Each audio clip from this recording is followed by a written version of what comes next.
as a startup founder, what are some tax benefits that under government regulations that as a founder we can take advantage of? Are there any such things?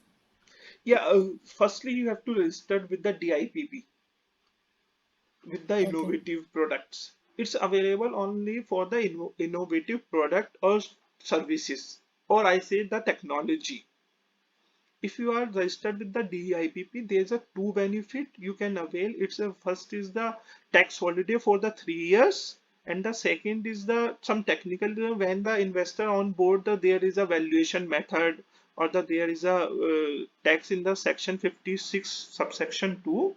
Then it if you eligible, then government allows you the investor allows government allows the investor, there is no tax. So there is a two benefit, 80 IA or the 56 2. But for complying the both, you have to register with the DIPP. And last is the R&D expenditure.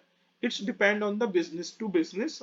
Then I think the every startup have a R&D expenditure. If you have a R&D expenditures, then it also allows. DIPP and DPIIT would have the same benefits? Yes, yeah.